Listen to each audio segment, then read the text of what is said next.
Bonjour Morgane. Bonjour Flaubert. Avant de rentrer dans le vif du sujet, j'aimerais juste vous raconter une petite histoire, une histoire qui m'a marqué. On est en 2010 à peu près à Nice, le 28 avril. Alors le 28 avril, c'est une date un peu particulière. D'abord, c'est l'anniversaire de ma maman. Je l'embrasse, même si, soyons honnêtes, à mon avis, elle n'écoute pas le podcast, mais ça, c'est pas grave, je l'aime quand même. Mais c'est aussi, le 28 avril, la journée mondiale de la santé au travail. J'avoue qu'à l'époque, quand j'ai organisé cette réunion, je ne le savais même pas. Et ce jour-là, je suis en réunion avec mon boss, ses équipes, et j'ai invité quelqu'un de la CARSAT pour parler de ce qu'on pourrait faire concrètement chez McDonald's sur le sujet, parce qu'à l'époque, j'étais responsable RH là-bas. L'intervenant, c'était Vincent Beau. Vous le connaissez, je l'ai reçu dans l'épisode 21, épisode qui a d'ailleurs été très écouté.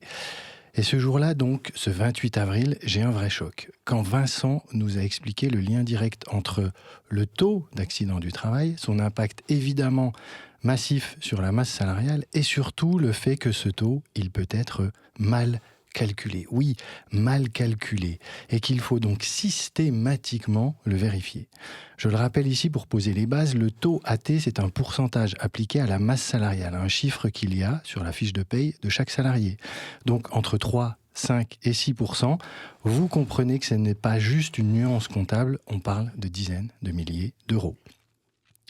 Et ce jour-là, vraiment, ça a été un déclencheur pour moi, un moment fondateur de mon engagement sur la santé au travail et sur le document unique d'évaluation des risques professionnels et le lien très concret entre prévention et performance économique. Alors Morgane, tu es avocate, tu travailles au cabinet Michel Ledoux et tu es la 3e personne de ce cabinet que je reçois dans cette mini-série consacrée à la santé au travail. Avec Michel, on a commencé par parler de la petite histoire de la santé au travail, d'où on vient et où on en est aujourd'hui. Avec Aurélie Salon, on a abordé le sujet du harcèlement et des bons réflexes à avoir côté employeur. Et aujourd'hui, avec toi, on va plonger dans un sujet un peu plus technique, mais crucial.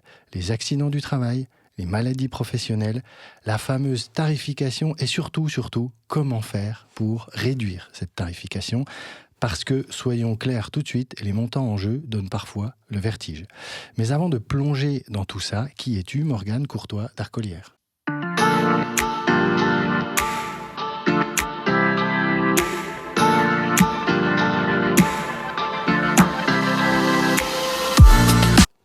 Oui, écoute Flaubert, moi je suis avocate. J'ai intégré le cabinet Ledoux il y a maintenant quelques dizaines d'années. J'étais pas du tout prédestinée en fait à intégrer ce cabinet, un cabinet spécialisé en santé sécurité au travail comme tu l'as rappelé. Moi je venais de l'université, j'ai fait un DEA à l'époque, ça s'appelait comme ça, c'est un master aujourd'hui, mais en droit des affaires et en fiscalité, donc plutôt sur les chiffres. Je suis partie ensuite un petit peu aux États-Unis pour peaufiner mon anglais avec l'idée d'intégrer, conformément à mon cursus, en fait, un cabinet anglo-saxon. Et puis, en revenant des États-Unis, quand j'ai commencé à chercher une collaboration, j'ai été contactée par une amie qui était au cabinet Ledoux, mais à l'époque, le cabinet faisait droit du travail et droit de la sécurité sociale. Et elle m'a dit, écoute, il cherche quelqu'un en sécurité sociale. Donc, je suis venue passer un entretien, même si je ne savais absolument pas ce que c'était. Que la sécurité sociale. Exactement. Que le droit de la sécurité sociale. Je ne me rendais pas du tout compte du type de contentieux que ça pouvait amener, enfin, rien du tout.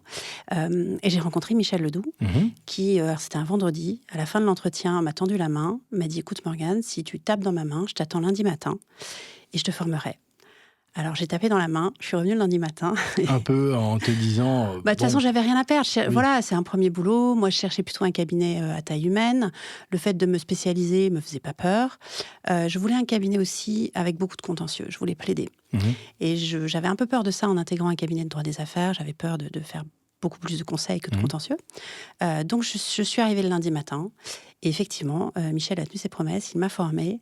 J'ai découvert une matière à la fois technique et tellement humaine, on parlait pas de contrat, on parlait de personnes, que ça m'a plu et j'y suis restée. Alors, on va voir ensemble que les maths sont pas si loin que ça non plus, parce que dans mon activité, il y a quand même pas mal de chiffres et il faut savoir compter. Voilà. Et donc, juste pour rappel, le cabinet Michel Ledoux, aujourd'hui, ce sont 50 personnes, c'est ça ? Ouais, entre 40 et 50 personnes. Qui travaillent sur le sujet de la santé au travail. Oui, exactement, sur la santé sécurité au travail. Donc, moi, dans mon équipe, on accompagne donc, les employeurs dans la gestion quotidienne de leurs accidents et de leurs maladies professionnelles. Donc, on le verra ensemble, mais on intervient dès le début de l'histoire, en fait. On les accompagne par le biais d'une hotline. pendant l'instruction du dossier par la Caisse primaire d'assurance maladie. Et puis évidemment, on est avocat. Alors on fait du contentieux derrière, avec l'objectif premier, mais c'est pas le seul. Et notamment depuis un arrêt de septembre 2024, je pense qu'on en parle. Voilà, avec le premier objectif, c'est de réduire les cotisations AT-MP, accident du travail, maladie professionnelle, que payent mes clients. Mais c'est pas le seul. Voilà. Question, t'es parti aux États-Unis pour travailler l'anglais. T'en es où avec l'anglais? Tu l'as utilisé? Alors, c'est une catastrophe. Okay. Parce que dans notre matière, on fait absolument pas d'anglais. Donc non, c'est vraiment la cata, quoi. Mais bon, à l'époque, j'étais partie là-dedans. Et puis, alors c'est la cata, évidemment. Je parle un peu quand même. Mais je suis incapable de pratiquer aujourd'hui en anglais, quoi. Ok, bon. Pour commencer, moi, je voudrais bien, comme d'habitude, je demande toujours à mes invités, parce que c'est un podcast RH et management. On a une audience qui est composée de pas mal de DRH et de gens qui ont une vision du métier de DRH. Quel est toi qui les côtoie au quotidien, qui voit ce qu'ils font pas, leurs problématiques du moment? C'est quoi ta vision du DRH, de la DRH aujourd'hui dans ce qu'elle vit au quotidien en entreprise? Mais ils ont toute mon admiration. Ok, déjà ça en dit très long. Ouais, non, je pense honnêtement que c'est pas une fonction facile. C'est pas une fonction facile. C'est une fonction qui nécessite, à mon sens, une autorité naturelle et en même temps des qualités humaines évidentes. En dehors de l'aspect administratif, ils sont quand même garants de l'encadrement, de la protection des salariés, garants du bon climat social pour faire en sorte que le dialogue social soit fluide. Et c'est vraiment l'interface, selon moi, entre la direction et les salariés. Voilà, donc pas évident, et en même temps, ils sont essentiels parce que, on le sait tous, quand l'homme va bien, l'entreprise se porte mieux, c'est une évidence. Donc voilà, pas évident. Sur mes sujets à moi, je suis, c'est vrai, souvent en relation avec eux, surtout avec leurs équipes, donc les RH, parce que c'est ces équipes-là qui vont gérer souvent tout ce qui est arrêt de travail. C'est eux aussi, évidemment, qui gèrent la sortie du salarié pour inaptitude, qu'elle soit professionnelle ou pas d'ailleurs. Et dans tout ce qui est histoire de l'accident du travail, ils interviennent souvent au moment de la déclaration, donc dès le début en fait.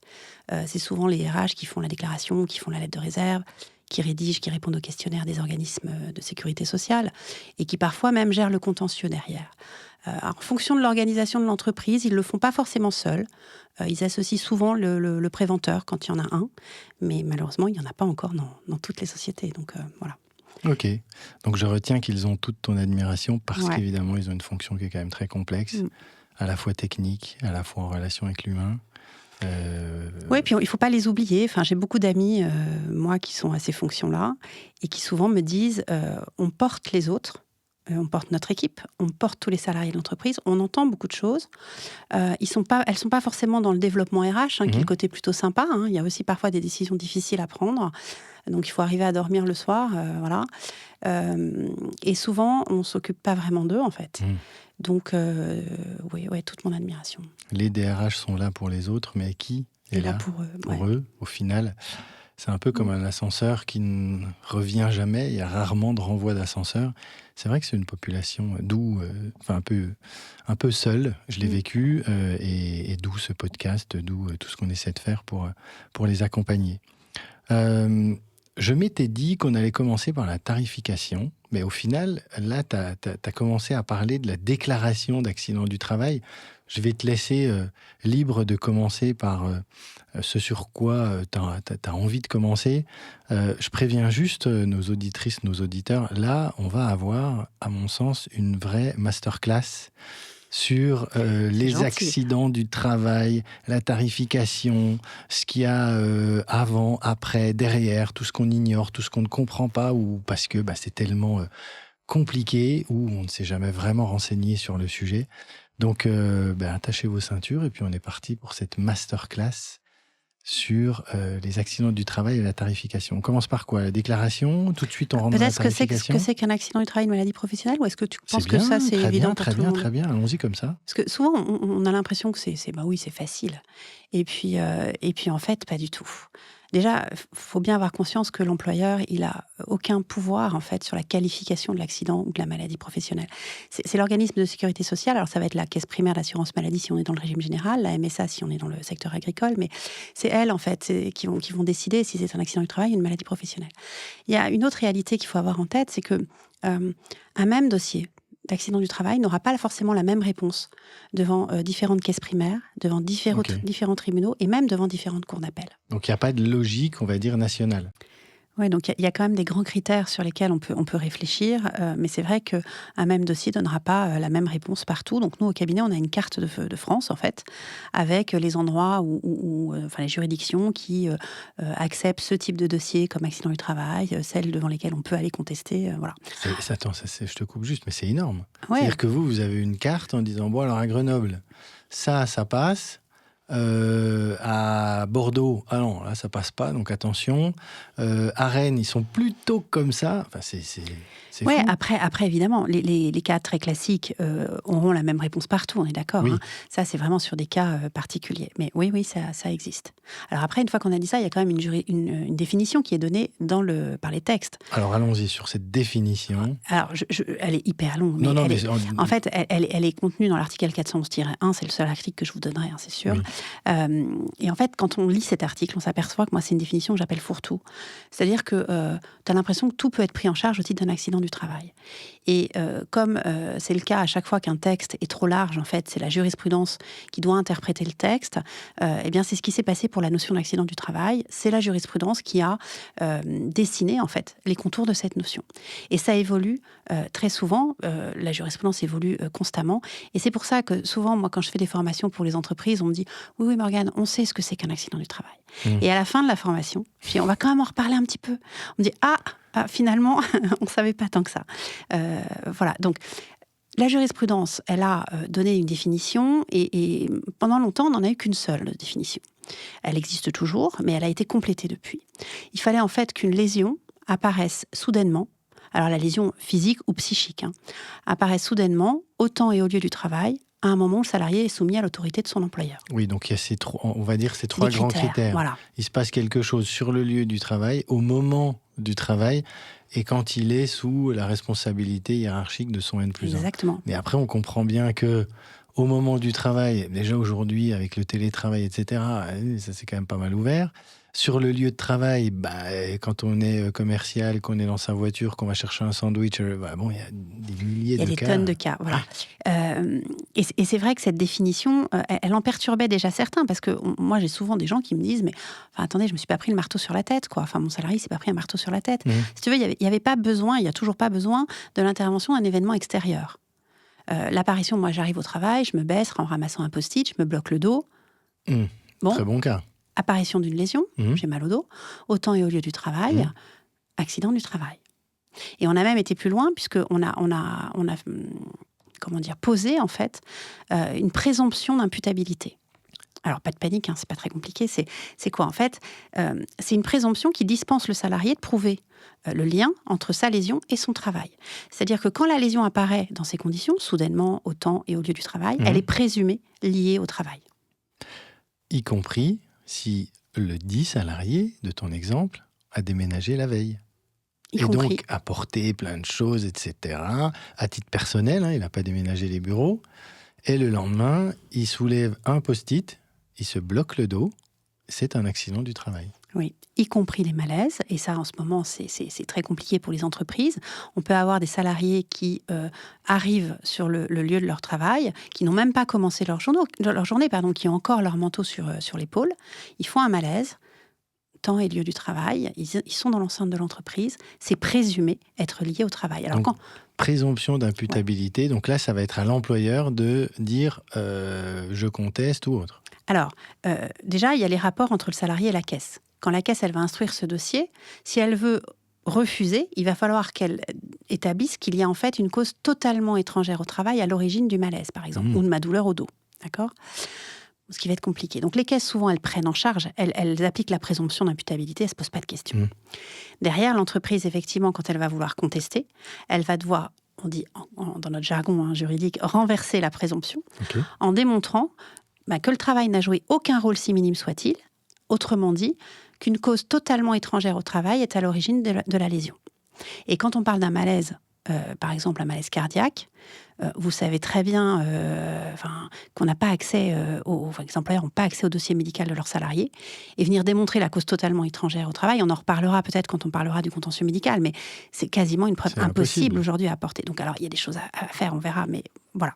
Donc, je fais juste le lien avec ce qu'avait dit Michel quand on avait échangé sur le nombre de morts au travail en France, d'accidents du travail. Et il y a des chiffres qui sont sortis, notamment en comparant ce qui se passait en France par rapport à des pays comme le Qatar, etc. Mais en fait, Michel nous a expliqué qu'on mélangeait un peu tout, parce que nous, on va comptabiliser certains décès qui ne sont pas vraiment liés au travail, mais qui arrivent sur le lieu du travail. Qui sont présumés être liés au travail. Exactement. Mais en fait, le lien avec le travail est infime, voire inexistant. Alors évidemment, il y a des gens qui meurent au travail, et ça, malheureusement, on est d'accord. Il faut lutter contre ça, il faut tout faire, et c'est inadmissible, on est bien d'accord. Voilà. Maintenant, c'est vrai aussi que les employeurs prennent en charge, en fait, tout un tas de malaises et de décès qui n'ont aucun lien avec le travail, du fait de cette présomption et du fait qu'ils n'arrivent pas à la renverser en démontrant la cause totalement étrangère au travail. Voilà, c'est une réalité aussi. Donc, vrai sujet, alors ça va avoir un impact sur la tarification. Ouais. Je repense à un exemple que je prenais souvent quand je travaillais que j'étais DRH. C'est la fameuse entorse du lundi matin de la personne qui a joué au foot le dimanche, qui s'est fait une entorse, qui boite pas du tout. En tout cas, il ne le montre pas. Le montre pas, il prend sur lui. Et puis, à 10h18, de je ne sais où, clac, l'entorse est déclarée. Et là, donc bon, comme pour le post-it de tout à l'heure, que peut faire l'employeur ? Donc tu dis, il faut qu'il renverse cette fameuse présomption, mais c'est très compliqué.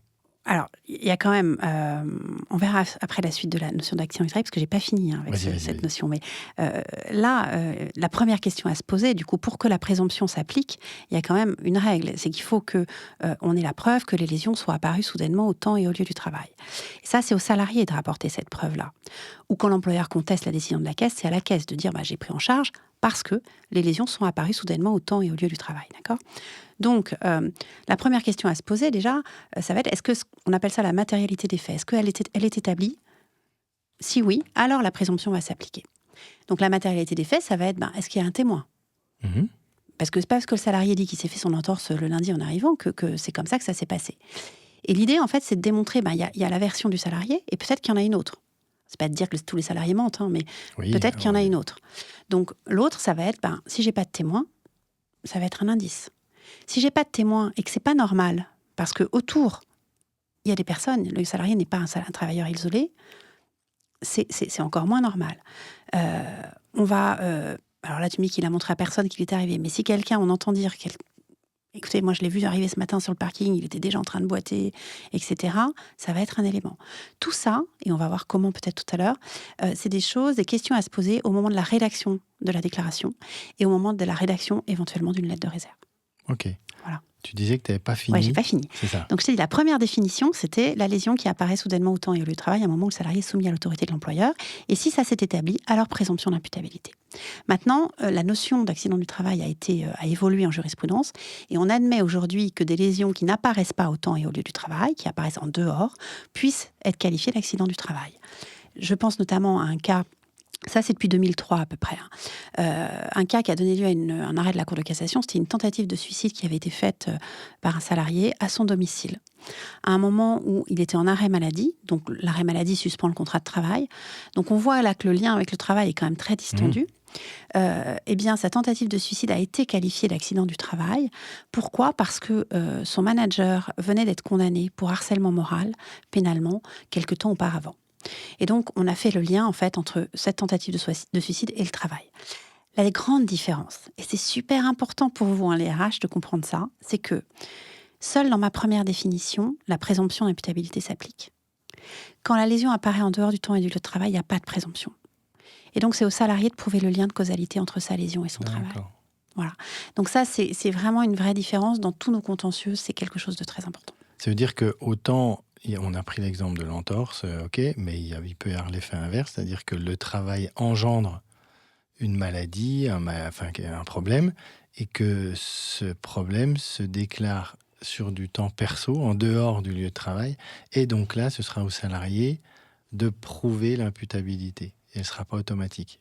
Exactement. Ok, d'accord. Exactement. Voilà, donc la notion d'accident du travail, elle est évolutive. Elle est pas simple. Je ne sais pas si on a le temps pour parler un peu des maladies professionnelles. Si, on a le temps, prenons-le. Alors, maladies professionnelles, je pense que ça, tout le monde le sait, connaît un peu. On a des tableaux de maladies professionnelles. Ça évolue, hein. On en est à 102, il y en a même plus parce qu'il y a des bis et des terres dans les numéros. Donc, on a beaucoup de tableaux de 102, maladies. plus de 100 tableaux. 102 tableaux, ouais. D'accord. Mais il y a certains numéros, il y a des tableaux bis et des terres. Donc, en gros, je n'ai pas fait le compte, mais on est au-delà de 102 tableaux. Il y a quoi dans un tableau ? Alors, ils sont tous faits pareil, en fait. Il y a 3 colonnes dans un tableau. Il y a une colonne qui vise la désignation de la maladie, qui est déclarée par le salarié. Il y a une colonne qui vise le délai de prise en charge. Et il y a une colonne qui vise la liste des travaux susceptibles de générer la pathologie. D'accord. D'accord ? Et pour que la maladie soit prise en charge dans le cadre du tableau, il faut que les 3 conditions soient remplies. Oui, c'est cumulatif. Exactement. Ok. Et comme il y avait des cas où ça passait pas, soit parce qu'il n'y avait pas de tableau, soit parce qu'il y avait par exemple la dépression. Dépression, on n'a toujours pas de tableau de maladie professionnelle. Et on comprend quand même pourquoi. Parce qu'en face, il faut mettre une liste de travaux où l'exposition, en fait, peut générer cette maladie. Dépression, tu mets dépression et burn-out ? Ouais, moi j'appelle ça... Ou dépression ? C'est pareil. Mais c'était... oui, parce qu'à l'époque, ça a failli être reconnu comme maladie professionnelle, mais ça ne l'est pas, c'est ça ? Alors, ça peut l'être, mais pas dans le cadre d'un tableau. D'accord. Et depuis 1993, il y a un système complémentaire pour faire reconnaître une maladie professionnelle qui ne serait pas visée dans un tableau, ou une maladie qui serait visée dans un tableau, mais par exemple, le salarié n'aurait pas fait les travaux susceptibles. Oui, c'est pas listé. Voilà, donc les 3 conditions ne sont pas là. Donc, il y a un système complémentaire. Ok. Et système complémentaire, en fait, la caisse primaire transmet un dossier, le dossier, à un comité de médecins, qu'on appelle le comité régional de reconnaissance des maladies professionnelles. Et ces médecins vont donner un avis sur le lien ou l'absence de lien entre la maladie et le travail. D'accord. Donc, ils vont étudier la carrière du salarié et ils vont dire, oui, alors si on parle de burn-out, de dépression, il peut y avoir un lien, il y a un lien avec son activité professionnelle. Okay. Voilà. Et donc, si l'avis est favorable, si le comité dit oui, la caisse sera obligée de reconnaître le caractère professionnel de la maladie. Ok. Donc, un burn-out, ça peut être pris en charge au titre d'une maladie, hors tableau, après avis d'un comité. Ok, donc il y a le système du comité pour le burn-out. Ok. Donc là, on a défini l'accident du travail avec toutes les complexités. On a parlé maladies pro. Ok. On va sur il se passe quelque chose. Tu parlais tout à l'heure de l'importance de la rédaction. Oui, très important. Alors, sur la maladie professionnelle, on peut l'évacuer tout de suite puisque c'est le salarié lui-même qui fait sa déclaration de maladie professionnelle. L'employeur, il n'a aucune obligation là-dessus. Par contre, pour l'accident du travail, l'employeur doit faire la déclaration à chaque fois qu'il est informé d'un fait accidentel. Et moi, la déclaration, pour moi, c'est ce que j'appelle souvent, c'est un chèque en blanc, et on verra que le chèque peut être salé, qu'on envoie à la sécurité sociale. Et souvent, j'aime bien l'image, j'aime beaucoup l'image. Et souvent, en fait, les personnes à qui on charge en fait, de remplir cette déclaration sont pas formées, c'est loin d'être intuitif, il y a des vrais pièges. Et donc, si j'ai un premier peut-être petit conseil comme ça au DRH, c'est vraiment de former leurs équipes. Oui, c'est pas juste une remplis personne le CERFA, qui passe. quoi. Ouais. Toi, tu vas t'occuper de remplir les CERFA, tu mets, je sais pas, tu mets des croix, des trucs, et puis tu décris ce qui s'est passé. Surtout pas. Non. Grosse faute. Ouais. Ok. Il y a des erreurs. Par exemple, alors la déclaration, le but, en fait, c'est quand même de reprendre les déclarations du salarié. Oui, pas les raconter, voilà, c'est la version du salarié. Mais il ne faut pas la reprendre à son compte. J'entends par là que, par exemple, alors, sauf si tu as un malaise cardiaque, là, tu vas pas utiliser du conditionnel. Mais l'apparition d'un mal de dos, tu vois ce que je te disais écrire, le salarié nous déclare qu'il se serait fait mal au dos, on déclare ce qu'il nous dit, mais on peut utiliser le conditionnel. D'accord. On n'y est pas, alors sauf s'il il y a des témoins, sauf si quelqu'un a vu. Ça, tu recommandes plutôt d'utiliser le conditionnel. Ah oui, à chaque... Allez, premier tips, même, je sais pas si c'est le premier, parce qu'il y en a déjà eu. Il y en aura plein. Mais premier tips, utilisez le conditionnel dans vos déclarations. Et tous les conseils, ils sont gratuits, hein, donc quand même, allez-y, profitez-en. Faites attention aussi à rendre lisible votre déclaration, parce que n'utilisez pas votre jargon. Pensez que derrière, il va y avoir une caisse primaire, peut-être un avocat, peut-être un magistrat, qui un jour va devoir lire votre déclaration. Donc il faut comprendre ce que vous avez écrit et ne pas aussi maximiser, je vais reprendre un exemple. Moi, par exemple, l'autre jour, j'ai eu entre les mains une déclaration d'accident du travail. On me disait que la personne s'était coupé le doigt avec une scie circulaire. Moi, j'étais dans un film d'horreur. Ah oui, j'imagine, le doigt qui part. Quoi. Voilà. J'appelle tout de suite mon client. Je dis, mais qu'est-ce qui s'est passé? Comment va le salarié? Enfin, qu'est-ce qu'il y a? Qu'est-ce qu'il y a, Morgane? Non, mais il a c'est juste coupé le doigt. Oui. Je dis, mais comment ça, la scie circulaire coupée? Alors déjà, la déclaration avait été écrite, il s'est coupé le doigt et non pas au niveau du doigt. Oui, donc totalement déjà, différent. Tu comprends pas la même chose. Voilà. Okay. Et puis la scie circulaire, en fait, c'était le petit couteau à pizza là, qui roule.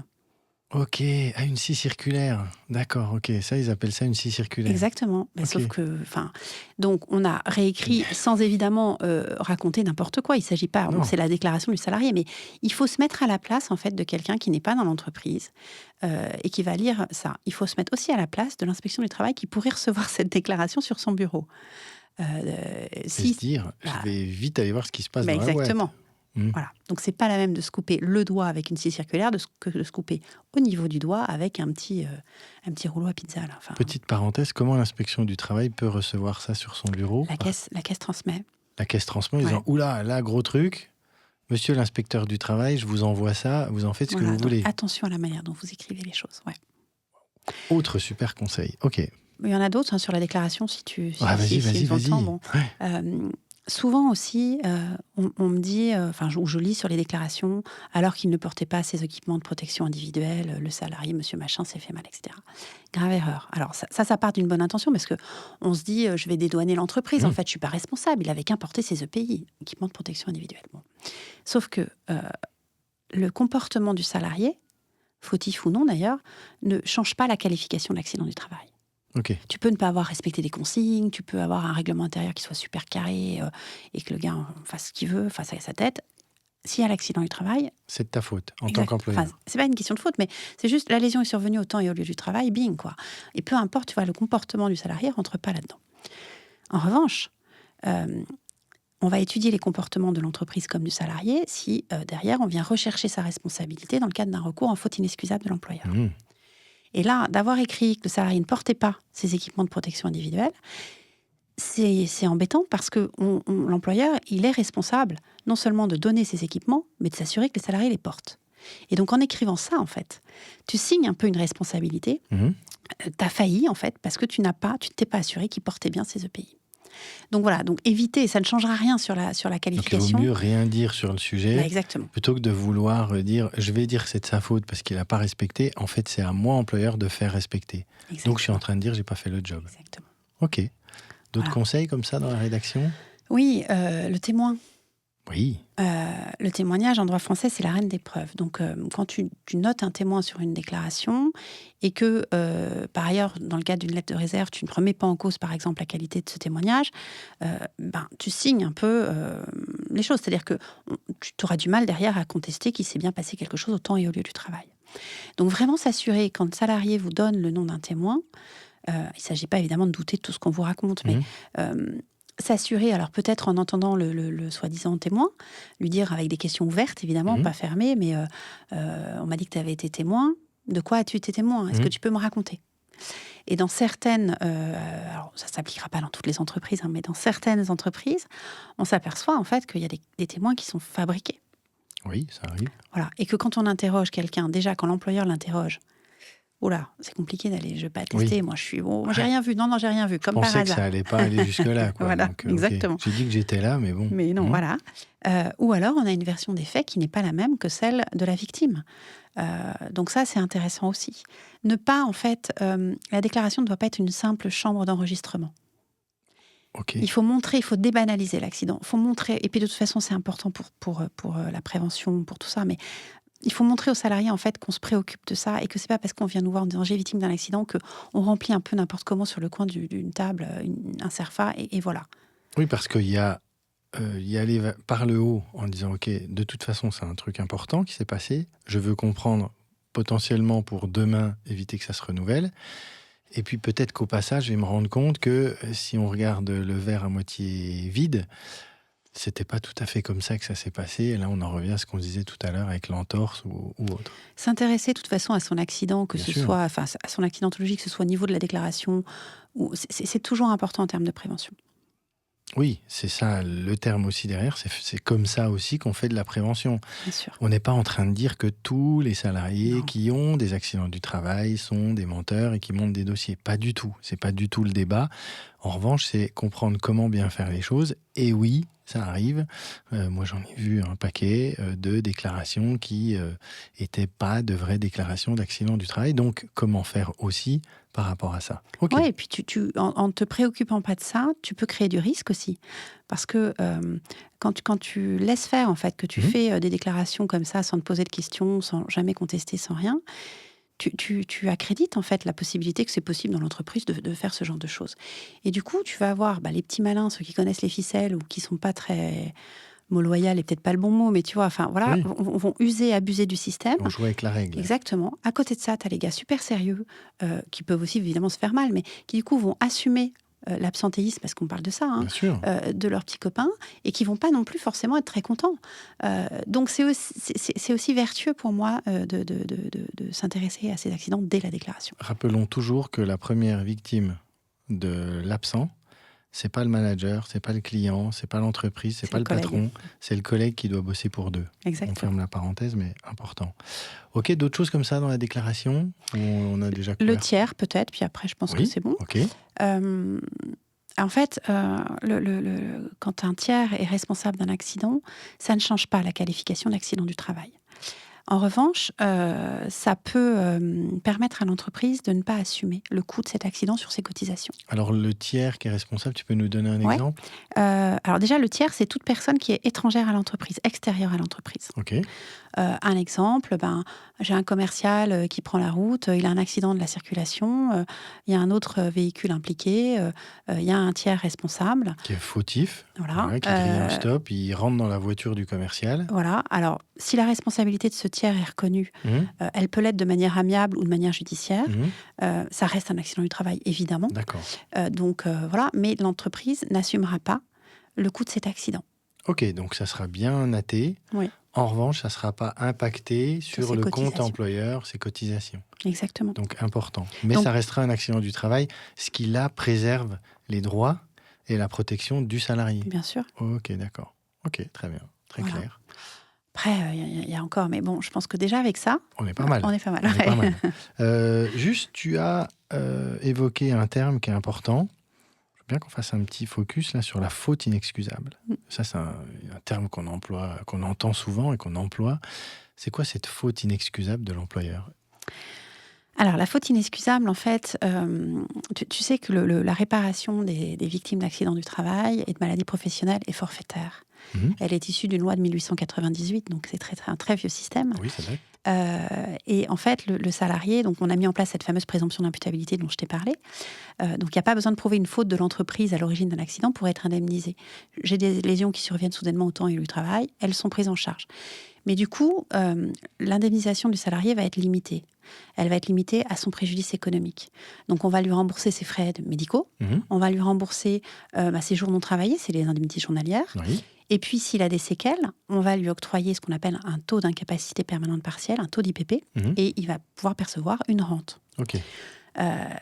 Et basta, en fait, c'est tout. Tous les autres préjudices ne sont pas indemnisables dans ce système-là. S'il veut obtenir une meilleure indemnisation, le salarié doit démontrer la faute inexcusable de son employeur. On revient à l'exigence d'une faute, en fait, de l'entreprise. Ok.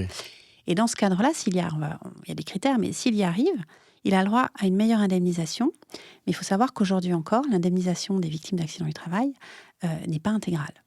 Et donc ce système qui était une vraie avancée sociale en 1898, aujourd'hui il est un peu obsolète parce qu'il y a plein de systèmes d'indemnisation sans faute de victimes avec une réparation intégrale à la clé, ce qui n'est pas leur cas. Alors maintenant, moi je ne suis pas une spécialiste là-dessus, mais il y a des réformes en cours, il y a la jurisprudence qui pallie tout ça, mais voilà.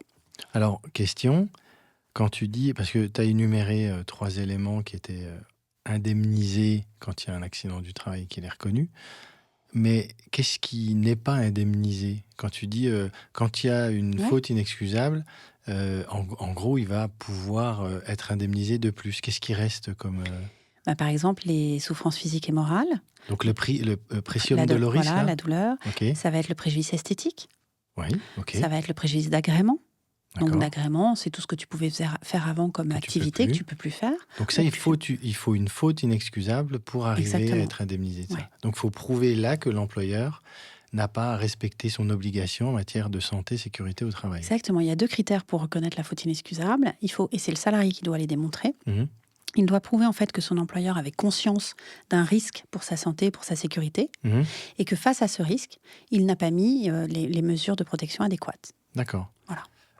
Là, je vous imagine, là, vous êtes en train de cuisiner, dans les bouchons, en train de courir. Vous vous rendez compte quand même de vraiment la masterclass sur le sujet des accidents du travail, maladies pro, etc. Vous allez tout comprendre et vous allez même pouvoir aller derrière impacter votre quotidien, votre métier en entreprise, est-ce que vous payez ou pas comme cotisation. Ok, donc là, on a la faute inexcusable. Désormais, on sait ce que c'est. On voit bien que ça permet de décrocher un peu plus d'indemnisation quand on est salarié. Ok, si on continue de dérouler, on a donc déclaré, on a fait cette déclaration, on a les conseils sur la déclaration. On arrive où là? Qu'est-ce qui se passe après? Alors souvent en même temps que la déclaration, on se pose la question de la lettre de réserve. Oui, ok, lettre de réserve, donc qui va accompagner la déclaration. Où Ouais, là, on va dire, j'ai vu le témoin qui n'est pas tout à fait témoin. exactement. Ok, Exactement. vas-y. Alors, cette lettre de réserve, moi, je dis souvent à mes clients, autant la déclaration, elle est obligatoire, évidemment, autant la lettre de réserve, elle ne l'est pas. Et il faut être légitime par rapport aux caisses, par rapport aux juridictions. Les employeurs qui contestent à tout va, qui font des lettres de réserve sur tous leurs accidents, moi, ça ne me convainc pas. Voilà. En revanche, ce qui doit être, à mon sens, automatique, c'est à chaque déclaration de se poser la question, est-ce que j'ai les moyens de faire une bonne lettre de réserve? Et si oui, on arbitre, on la fait, on la fait pas. Et une bonne lettre de réserve, c'est tout simplement une lettre de réserve motivée. C'est une exigence de toute façon des textes et de la jurisprudence. Et il n'y a pas 36 moyens de motiver une lettre de réserve, en fait. Il y en a 2. Soit on vient contester que la matérialité des faits soit établie. C'est toujours cette matérialité dont je vous ai parlé. Tu te souviens, c'est est-ce que j'ai la preuve que des lésions sont bien apparues soudainement au temps et au lieu du travail. Donc là-dessus, on va mettre en évidence le fait qu'il n'y a pas de témoin, que c'est pas normal parce que les conditions de travail ne l'expliquent pas. Il y avait plein de gens autour, ou alors qu'il y a un témoin mais qui ne confirme pas avoir vu les faits. On va mettre en évidence le fait que l'employeur n'a pas été informé rapidement. Ok. Alors après, ça va dépendre de la lésion, évidemment. Il faut aussi être un peu... si le gars, il se fait mal à 20h, qu'il n'y a plus de manager, ce qui n'est pas forcément normal non plus sur le site, Oui. et qu'il prévient le lendemain matin, 7h du matin, ok, il n'a pas prévenu tout de suite, mais enfin là, il faut évidemment avoir du bon sens dans tout ça. Oui, ok. Mais un mal de dos, par exemple, il y a des maux de dos qui te clouent sur place, mais il y en a d'autres où tu arrives quand même à évoluer. Donc peut-être que ça s'est passé comme le salarié le dit, mais peut-être pas. Moi, j'ai pas de témoin. Il a fini sa journée de travail, je sais pas si l'accident est survenu à 15h, il finissait à 18h sans rien dire à personne. Personne n'a rien remarqué. Il vient m'informer le lendemain. Est-ce qu'il s'est pas fait mal le soir, en fait, chez lui? Oui. L'idée, Ok. c'est ça. Donc, soit on est là-dessus, soit on peut pas aller là-dessus. Et ça va être le cas du malaise qui survient au temps et au lieu du travail. Je peux pas dire qu'il s'est rien passé. Enfin, j'appelle le SAMU, j'appelle les pompiers, et voilà. Donc là, on va être sur cette cause totalement étrangère au travail. Il va falloir qu'on soit suffisamment affirmatif dans notre lettre de réserve sur le fait que les conditions de travail n'expliquent pas le malaise et que manifestement, il est lié à une cause totalement étrangère au travail. On n'exige pas que l'employeur apporte la preuve de cette cause à ce moment-là, mais il faut être affirmatif. Et on met la balle en fait un peu dans le camp de la caisse qui, elle, doit instruire le dossier et doit aller creuser. Et elle a un service médical pour le faire. Donc là, le cas du post-it, si c'est un comptable qui se fait mal au dos, on peut dire que c'est totalement étranger au travail? C'est un peu compliqué? Ça dépend. S'il est cloué au sol parce qu'il a ramassé son post-it, qu'il ne peut plus bouger alors qu'il est arrivé le matin en marchant, bon. Ok, très juste. Mais si par contre, il raconte à quelqu'un qui s'est fait mal en ramassant le post-it, mais qu'il a fini sa journée et qu'il a continué, peut-être que la lésion est survenue à ce moment-là. Mais elle n'était pas suffisamment invalidante pour le stopper net sur place. D'accord. Donc peut-être qu'elle était là la veille aussi. D'accord. En fait, c'est l'idée. Et encore une fois, on n'est pas en train de dire que les gens... sont que des menteurs. Voilà. Et l'employeur doit en conscience décider si oui ou non il fait une lettre de réserve. Mais on essaye de dire on peut avoir un autre éclairage en fait sur les faits. Ok. Voilà. Il y a un cas où la lettre de réserve n'est pas essentielle, c'est en cas de décès du salarié. Parce que dans ce cas-là, la caisse fait une enquête et l'employeur pourra, dans le cadre de l'enquête, faire valoir ses observations. Et moi, souvent, au moment d'un décès dans une entreprise, c'est compliqué. Il faut qu'on gère la famille, les collègues. On n'a pas d'infos. Allez écrire ça dans une lettre de réserve qui va être accessible à la famille. Bon, ça peut être compliqué. Et juridiquement, ça n'apporte rien. C'est un peu de place au temps aussi, respecter le deuil, etc. Voilà. Je pense que ça, c'est important. Je me rappelle qu'on m'avait donné un conseil sur les lettres de réserve. Je ne sais pas si c'est toujours d'actualité, qui est bête, mais c'est agrafer la lettre de réserve à la déclaration pour pas que... Alors maintenant, Flaubert, la procédure, elle est dématérialisée. Ah, d'accord. Alors, pas toujours. Non, mais tu fais bien. Non, pas toujours. Parce qu'en fait, il y a effectivement un site maintenant qui est Net Entreprise sur lequel les employeurs font les déclarations. Mais ce n'est pas obligatoire. On peut encore envoyer un CERFA papier. La lettre de réserve, en fait, on a 3 façons de la faire. Soit on la joint en PDF à notre déclaration sur Net Entreprise. Et là, un petit conseil. Quand vous avez l'accusé-réception de l'envoi de votre déclaration de Net Entreprise, sur Net Entreprise, vérifiez bien que vous avez cette lettre qui est attachée, cette lettre en PDF qui est jointe. Parce que si vous devez démontrer ensuite que vous avez bien joint une lettre de réserve et que vous n'avez pas ce document, ça va être très compliqué si la caisse nie l'avoir reçu. D'accord. Première possibilité, on joint... C'est l'agrafe digitale. Exactement. Deuxième possibilité, on reste sur Net Entreprise. Vous avez un champ maintenant que vous pouvez remplir pour faire votre lettre de réserve. Moi, je vous déconseille d'utiliser ce champ parce que vous êtes contraint en termes de nombre de signes. D'accord, c'est limité. Voilà, exactement. Troisième possibilité, le papier, le recommander avec accusé-réception. Et là, effectivement, il vaut mieux joindre la déclaration pour que la caisse comprenne de quel dossier on parle. Et moi, j'aime bien l'envoi de la lettre de réserve comme ça, quand vous n'avez pas... Vous savez que la déclaration, c'est un délai de 48 heures, donc ça va très vite. Parfois, on veut faire une lettre de réserve, mais on n'a pas le temps, en fait, de la faire correctement dans ce délai-là. Donc, on fait notre déclaration sur Net Entreprise, pas de problème. Et derrière, on a 10 jours pour faire la lettre de réserve. Et 10 jours, ça peut laisser le temps de creuser, d'avoir des infos, etc. Donc, pas de problème. On a fait notre DAT sur Net Entreprise, DAT, déclaration d'accident du travail, et on envoie notre lettre de réserve ensuite, en recommandé avec accusé de réception, à la caisse, dans le délai de 10 jours de l'envoi de la DAT. Ok. Voilà. Je compte même plus le nombre de tips et de conseils. Là, il y en a un paquet. Ok. On va sur la tarification. La fameuse tarification, quand on a préparé cet épisode, tu m'as expliqué les petites entreprises, les plus grosses. Oui, alors il y a une vraie disparité. Il y a un système de tarification qui n'est pas du tout le même en fonction de l'entreprise. Alors, la première chose déjà qu'il faut savoir, c'est que chaque établissement d'une entreprise a son propre taux de cotisation.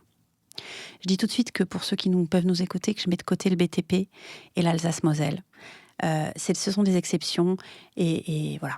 Donc, le principe, c'est un taux AT, donc accident du travail, par établissement. Et chaque établissement paye ses cotisations. Mais pour savoir comment ce taux va être évalué, on va prendre en compte l'effectif de l'entreprise. Si cet établissement appartient à une toute petite entreprise de moins de 20 salariés, l'établissement va avoir ce qu'on appelle un taux collectif. Et ce taux collectif, en fait, il est fixé chaque année par arrêté. C'est le taux qui dépend de ton activité. Ok, donc là, tout est mutualisé. Exactement. Et donc, moi, que j'ai beaucoup d'AT ou pas beaucoup d'AT, ça n'a pas vraiment d'impact sur mon taux puisque c'est globalisé. Exactement. Alors, c'est vrai que ça peut être, pour les petites entreprises, une source de sécurité financière. Mais en même temps, en termes de prévention, c'est pas top. C'est pas top parce que du coup, tu es dans le même bain que tous tes petits copains. Et si toi, tu as été très bon en termes de prévention, tu n'as eu aucun sinistre, tu peux payer cher. C'est le problème de la mutualisation. Voilà, exactement. Et puis de l'opacité. On ne sait pas du tout comment sont fixés. Oui. Moi, je ne vais jamais vérifier les taux collectifs. Donc, oui, c'est quasi impossible. Voilà. Pour autant, je me rappelle que tu m'as expliqué que ce n'est pas pour autant qu'il ne fallait pas contester, notamment en cas de prud'homme, etc. Oui. Oui, effectivement, je ne sais pas si je l'ai déjà dit, mais en fait, souvent, les clients viennent nous voir parce qu'ils veulent contester pour optimiser leur cotisation. Oui. Mais c'est de moins en moins le seul en fait, objectif qu'ils ont, puisque on a un arrêt qui a été rendu par la Chambre sociale de la Cour de cassation le 28 septembre 2024. Le fameux arrêt de septembre 24. Exactement, qui change un peu la donne, puisque jusqu'à présent, en fait, quand tu contestais la prise en charge d'un accident par une caisse, tu ne la contestais que dans tes rapports avec la caisse. C'est-à-dire que ça ne change pas, toujours pas d'ailleurs, les droits acquis du salarié. Lui, il a une prise en charge, il va être indemnisé, on ne va jamais lui demander de rembourser quoi que ce soit. Alors, je fais juste, c'est très important ce que tu dis là, parce que je me rappelle, tu me l'as rappelé plein de fois en me disant attention, attention, le fait de contester ne remet pas du tout, même s'il y a gain de cause, ne remet pas du tout en question les droits du salarié en la matière. On est bien d'accord? Alors, on ouvre plein de parenthèses là, mais ouais, en fait, ça dépend quand est-ce que tu contestes. Parce que le mot conteste, en fait, contester dans la bouche de mes clients, il ne veut pas forcément dire la même chose. Moi, quand je parle de contester, c'est une fois que la décision de la caisse est prise. C'est-à-dire qu'une fois qu'une caisse a dit c'est un accident du travail, c'est une maladie professionnelle. C'est fait. Si tu contestes ça, ça ne change pas les droits du salarié. Ok. En revanche, quand tu contestes dans le cadre d'une lettre de réserve, donc là tu es Bien avant, sûr, oui, tu peux influer, parce que la caisse peut très bien prendre une décision de refus de prise en charge. tu as raison de Et préciser. donc là, tu ça. influes sur ton Tout salarié. à fait. D'accord. Ok. Il pourra la contester, ce refus. C'est la décision de la caisse Qui qui, est une fois définitive. qu'elle est prise, là, même si derrière tu contestes à gain de cause, les droits du salarié sont acquis. Exactement. Ok. Voilà. Donc, on Et revient donc, à la tarification. Alors, on revient à cet arrêt du 28 septembre Oui. 2024. Donc, en fait, quand tu contestais une décision de caisse, tu contestais que dans tes rapports avec la caisse, quand tu étais employeur, avec pour objectif d'impacter favorablement tes cotisations AT-MP. Mhm. Quand tu avais un litige prud'homal avec ton salarié, et qu'à l'origine, il y avait un accident du travail ou une maladie professionnelle, tu pouvais rediscuter le caractère professionnel devant les prud'hommes. Eh bien, cet arrêt vient dire qu'une décision alors il est isolé pour l'instant, mais qu'une décision d'une caisse primaire d'assurance maladie qui n'aurait pas été contestée par une entreprise dans ses rapports avec la caisse, ne pourrait plus l'être devant le Conseil des prud'hommes. D'où l'intérêt de contester. Donc, j'ai de plus en plus de Ok. clients. Moi, je ne fais pas du tout de droit du travail, je ne suis pas de prud'homme, mais j'ai beaucoup de confrères, du coup, qui, eux, font du droit du travail, qui disent « Attention, attention, là, il y a peut-être un petit sujet. Il faudrait contester la prise en charge de l'accident ou de la maladie, parce qu'on va avoir un prud'homme sur un truc comme ça, avec ce salarié, et que arrêt du 28 septembre 2024. Ok. Donc, parfois, il n'y a pas d'enjeu sur les cotisations, ce qui va être le cas pour une entreprise de moins de 20 salariés. Pour autant, on va contester. D'accord. Les plus de 20. Alors, les plus de 20, il y a deux sortes. Soit on va prendre de l'autre côté de la chaîne, tu as plus de 149, grosse entreprise, plus de 149 salariés. Chaque établissement de cette entreprise va avoir ce qu'on appelle un taux individuel. Donc, ça va être individualisé, ça va être calculé en fonction de ses sinistres, de sa sinistralité. Et l'idée, c'est vraiment le système du bonus-malus. Plus tu as d'accidents, plus ils sont graves, plus tu vas payer cher. Ok. Voilà. Et potentiellement très cher. Ouais, je vais donner quelques chiffres Oui, après. je veux bien. Ouais, je vais t'en donner. Ouais. Entre les deux, du coup, tu as les sociétés qui sont au taux mixte. Et donc, le taux mixte, comme son nom l'indique, c'est une fraction du taux individuel, une fraction du taux collectif. Et plus tu es proche des 20 salariés, plus la part du taux collectif sera importante. Plus tu es proche des 149 salariés, plus la part du taux individuel sera importante. J'ai tout compris. Voilà. J'adore. Bon, ben super. Ok. Donc, pas le même régime. Voilà. Et alors après, pour les taux mixtes et les taux individuels, comment tout ça fonctionne? Tu me parlais de coûts. C'est technique, mais finalement pas si complexe que ça. Il y a quelques grands principes à connaître. Il faut savoir en fait qu'à chaque fois qu'un accident est pris en charge, ou une maladie, c'est pareil, par la caisse, on va affecter un premier coût moyen à cet accident. Ok. Qui va dépendre du nombre de jours d'arrêt de travail prescrits aux salariés au titre de l'accident en question. Je vous dirai ça un peu plus là-dessus après. Et parfois, un deuxième coût moyen est affecté à l'accident lorsque le salarié conserve des séquelles. D'accord. Séquelles, on l'a vu un peu tout à l'heure, c'est les taux d'IPP, taux d'incapacité permanente partielle. Okay. Voilà. Donc, en fonction, on peut avoir un ou deux coûts moyens affectés à l'accident. Et ces coûts moyens, en fait, alors c'est pas réellement ce que l'entreprise va payer, mais ils vont être pris en compte pour calculer le taux de l'entreprise. Et l'idée, c'est que plus on aura de coûts, donc plus d'accidents, plus on aura de coûts, plus ils seront importants, plus on va payer cher. Logique. Logique. Mais quand on dit plus on va payer cher... si on parle quelques exemples, d'accord ? Ok. Sur les arrêts de travail, il faut savoir que ces coûts moyens, ils sont fixés chaque année par arrêté. Donc, on a un arrêté qui tombe chaque année et qui fixe les coûts moyens. Là, j'ai le premier le tableau pour 2025. Pour les arrêts de travail, tu as 6 catégories différentes. On va avoir, la première catégorie va concerner tous les accidents, toutes les maladies pris en charge qui ont généré entre 0 et 3 jours d'arrêt de travail. Donc déjà, ce qu'il faut avoir en tête, c'est qu'un accident de travail pris en charge, même avec 0 jour d'arrêt de travail, c'est un coût pour l'entreprise. Bingo. Voilà. Bim. Le coût, alors, il va dépendre de ton secteur d'activité. Et aujourd'hui, si tu vas en 2025, ça va de 169 € à 379 €. Donc, ça reste raisonnable, mais même quand il n'y a pas eu d'arrêt. L'autre côté de la chaîne, la catégorie maximale concerne les accidents qui ont généré plus de 150 jours d'arrêt. Ok. Là, déjà, ça veut dire que tu aies dépassé les 150 jours, mais que tu sois à 6 mois, 1 an ou 2 ans, c'est le même coût pour l'entreprise. D'accord. Et là, ce n'est pas du tout les mêmes chiffres. En fonction de ton secteur d'activité, ça va de 30 400 € à 41 300 €. On n'est plus sur les mêmes bases. C'est pas la même chose, non. Ok. Voilà. Si on parle de l'incapacité, donc le deuxième coût moyen qu'on peut affecter à un accident lorsqu'il y a des séquelles, là, il y a 4 catégories. Un exemple, par exemple, il y a une vraie...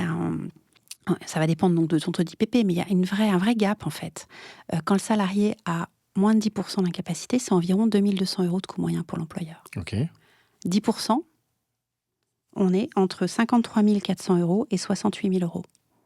C'est cumulatif avec... Avec les arrêts de travail, évidemment. Si tu as 150 jours d'arrêt de travail plus une IPP de 10%, bim, voilà. Ça s'ajoute. Et tu me disais donc que il y avait eu un mal de dos, là, un mal de dos à 5 mois d'arrêt. On est à peu près à 150... Avec 10% d'IPP quand même. En plus, d'IPP, on est à 150 000 € à peu près. Alors ça dépend. Pour toutes les entreprises, c'est pas toujours le même chiffre, parce que ça va dépendre de leur sinistralité, de leur masse salariale, etc.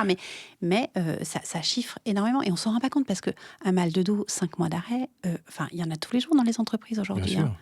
Donc les chiffres. Et donc ça, c'est imputé sur l'établissement. Et c'est un délai, ça se passe en 2025. Oui, tu as raison. Ouais. C'est étalé après, c'est exact. Ça En fait, il y a un décalage dans le temps. C'est-à-dire qu'un accident aujourd'hui qui survient en 2025, les RH vont le gérer aujourd'hui, la DAT, etc. Il va impacter les taux AT à partir de 2027. Oui, c'est ça. Voilà. Et il va impacter, chaque coût moyen impacte au moins 3 années de tarification. C'est on va dire, c'est lissé sur 3 ans. Sur 3 ans, voilà. Okay. Donc ça va à 2025, ça veut dire que tu en as jusqu'en 2029. Donc ça, c'est important, parce que parfois on a des structures qui se disent, tiens, là, je vais travailler sur les accidents du travail. Déjà, la vraie fausse bonne idée, c'est de dire, je veux plus d'accidents du travail, et je donne des objectifs chiffrés à mes opérationnels. Il n'y en a plus d'accidents du travail après, sauf qu'on en a plus tard parce qu'ils n'ont pas été déclarés. Mais bon, une entreprise qui dirait, je travaille sur mes AT, ça y est, on est bien meilleur que l'an dernier. Oui, mais les résultats chiffrés ne se voient pas tout de suite, puisqu'il y a un décalage dans le temps. Donc, il faut être très patient. Il faut être patient. La prévention paye, mais elle paye tard. Et comme le contentieux en la matière, les contentieux sont longs. Et donc, souvent, les entreprises sont obligées de cotiser pour l'accident en question avant qu'on obtienne une bonne décision de justice et qu'ils puissent obtenir un remboursement de cotisation. Oui, donc là...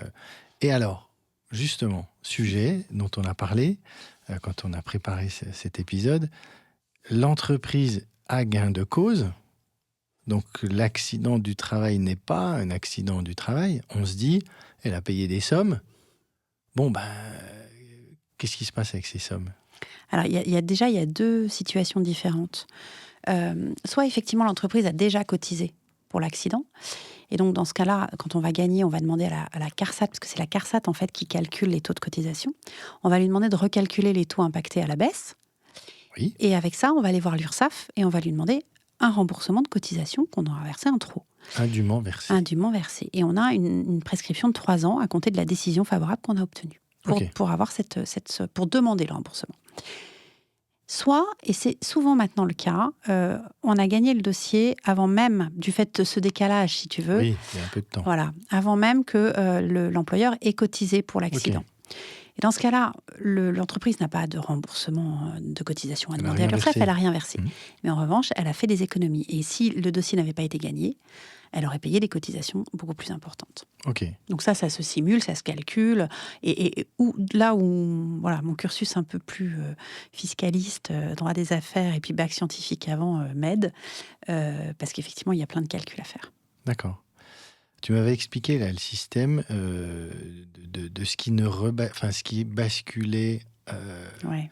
Voilà, il y a tout un système là qui est un peu ésotérique qu'on ignore totalement, qui fait le lien entre la sécurité sociale classique et tout ce qui concerne les accidents du travail et les maladies professionnelles. Ouais, c'est un peu mon cheval de bataille, ça, en ce moment. Eh bien, vas-y, c'est le moment. Aujourd'hui, le contentieux employeur, il est compliqué. On a une deuxième chambre civile de la Cour de cassation qui est vraiment pas facile, qui, à mon sens, n'applique pas les textes. Donc, c'est difficile. Parallèlement à ça, on a aussi un sentiment devant les tribunaux d'être un peu les empêcheurs de tourner en rond, les méchants employeurs qui n'assument pas, qui veulent pas assumer. On entend souvent, mais vous savez, il y a combien d'entreprises qui font de la sous-déclaration, c'est quand même normal, etc.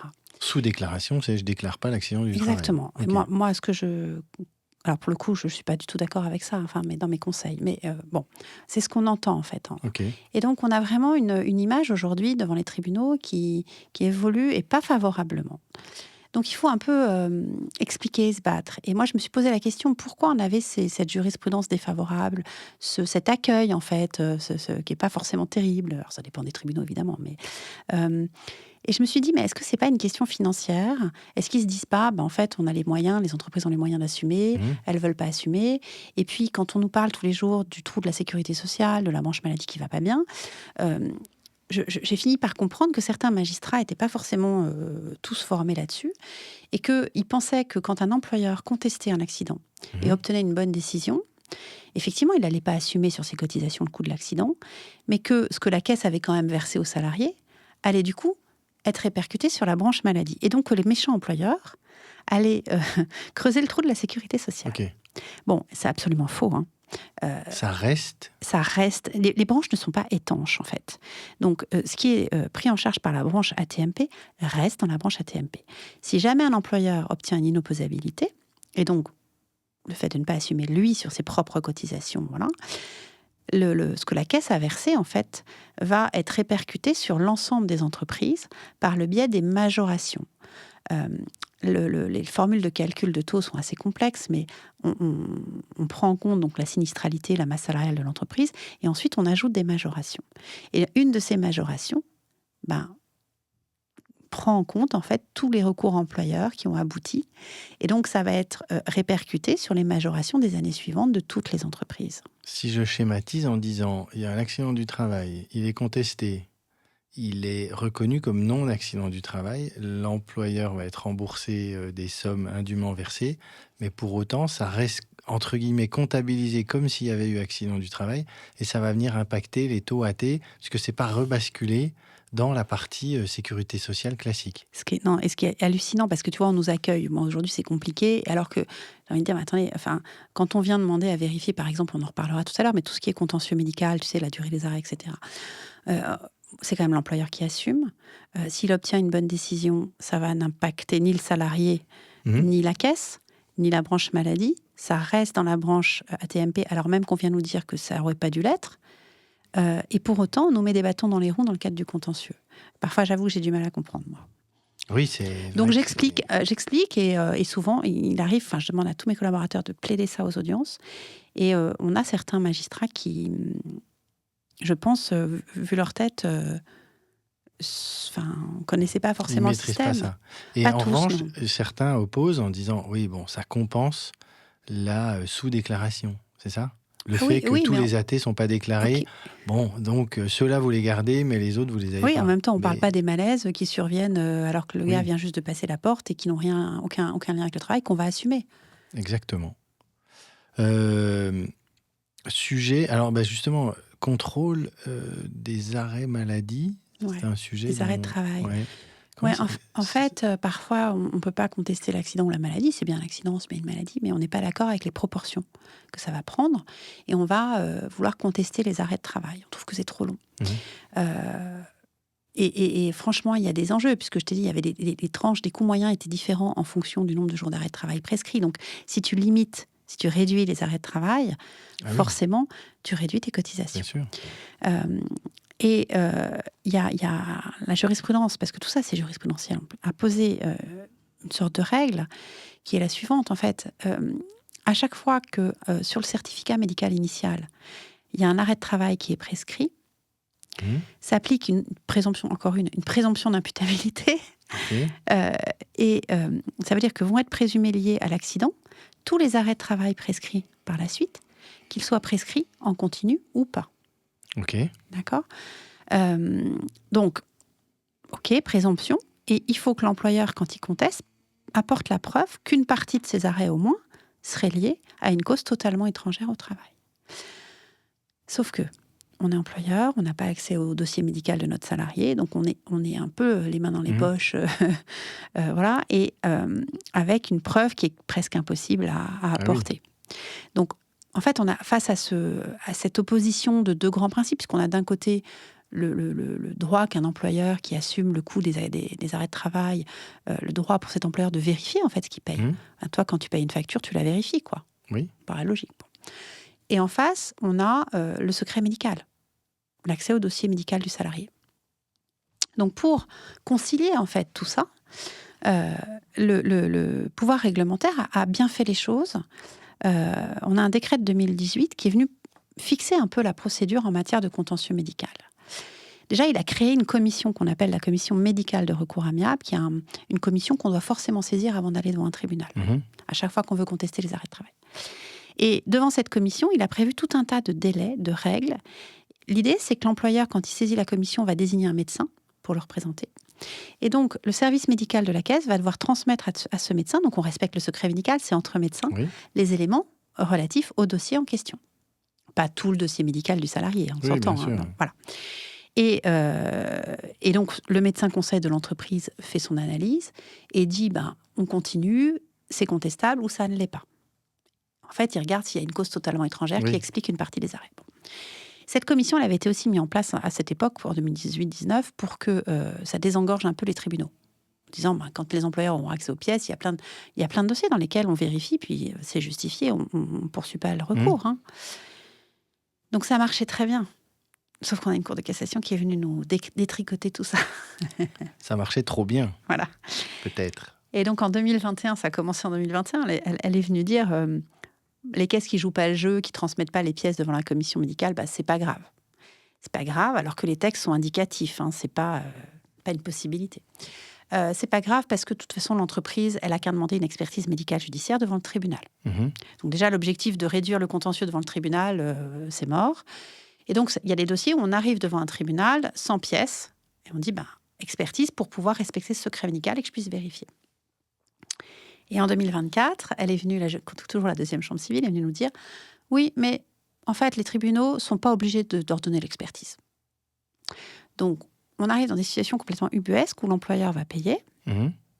sans pouvoir vérifier parce que la caisse ne va rien communiquer avec la validation de la Cour de cassation, Mhm. que le tribunal, qui n'a plus d'experts, plus de médecins, parce que comme dans notre vie de tous les jours, on voit tous qu'il y a une pénurie Oui. de médecins, c'est la même chose devant les tribunaux, donc ne va pas désigner d'experts et on se retrouve à assumer des arrêts sans avoir pu vérifier. Alors, je vous dis ça, mais on a l'impression que c'est la catastrophe.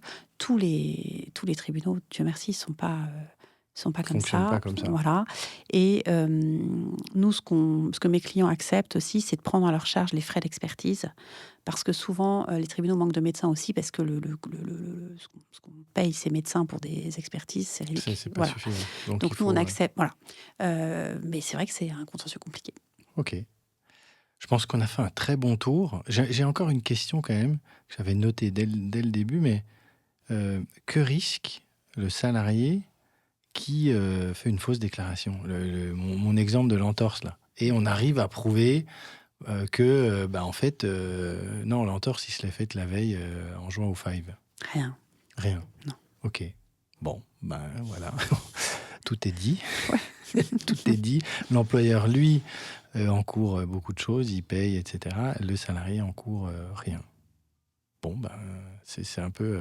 Non, rien. Après, rien en termes de droit de la sécurité Oui, sociale. Maintenant, je suppose qu'un salarié qui s'amuserait à faire des fausses oui, après, déclarations, il y oui, a le pouvoir disciplinaire, bien et moi, ça, sûr, voilà. après, ouais. Mais au niveau, ouais, au niveau sécu, etc., Ouais. il n'encourt rien. Ok. Eh ben, merci beaucoup, Morgane. Et voilà, je pense que vous vous rendez compte quand même de tout ce que vous avez pu comprendre, apprendre et avoir comme conseil sur ce sujet qui est passionnant et qui est très impactant. On va terminer par les 3 questions que j'ai l'habitude de poser à toutes mes invitées et tous mes invités. La première de ces questions, est-ce que tu as un livre à nous recommander pour l'été là, qui arrive? Alors moi, j'ai un livre que j'aime beaucoup, mais on sort complètement du Mais sujet. sortons. C'est Ne tirez pas sur l'oiseau moqueur. D'accord. C'est un livre qui a été écrit par Harper Lee, et j'aime bien l'idée de cet homme. C'est un avocat blanc dans l'Amérique des années 30, qui, envers et contre tout, en fait, croit en l'innocence et défend un travailleur agricole noir qui est accusé d'avoir violé une femme blanche. Voilà, c'est un homme de courage, un homme de principe, un homme de justice. Et ce que j'aime bien, c'est que c'est raconté à travers les yeux de ses enfants. Mhm. Donc c'est un texte très facile à lire, mais moi je trouve que c'est plein de valeurs humaines, et voilà. Ok, puis on reconnaît l'avocate qui sommeille en toi, donc ok. Quel conseil comme ça tu donnerais là, toi, avec l'expérience et l'expertise que tu as, à quelqu'un qui travaille dans les ressources humaines? D'être bien accompagné. Ah oui, ça c'est très important, avoir Ouais, toujours... non, Non mais bien accompagné, bien entouré, en ouais, effet, avoir les bons conseils. ouais. Être formé, vraiment, enfin, ne rien prendre pour acquis. Alors ça, c'est pas reposant, mais bon, c'est Ok, essentiel. eh ben génial. Est-ce que tu as une personne à me recommander pour un prochain épisode? Ouais, j'en ai 2. Vas-y. Alors j'en ai une, j'ai pas eu ça. Je lui ai posé la question, pour être Oui. honnête, j'ai pas eu de réponse. C'est une de mes amies. Ok, Julie Péricard-Gauvin, donc tu verras avec elle si jamais tu as envie de la contacter, si très ça bien. l'intéresse, qui est DRH du groupe Media One, Ok. voilà, qui est une très très bonne amie. Ah, c'est marrant parce que Média, oui, bah, je vois qui c'est. Je lui ai envoyé un message sur LinkedIn il n'y a pas longtemps. À Julie, bah écoute, Voilà. voilà. Et l'autre, non, alors, je vais être assez classique, pas Oui. original. Je vais te donner un autre, un de mes associés, Eh ben, très bien, très bien. On va Euh, continuer cette mini-série. qui est Romain Hervé. Oui. Alors, tu as un autre Romain Bouvet aussi, mais Romain Hervé, il est spécialisé donc, en santé et sécurité au travail, plus sur l'aspect pénal Ok. et faute inexcusable de l'employeur.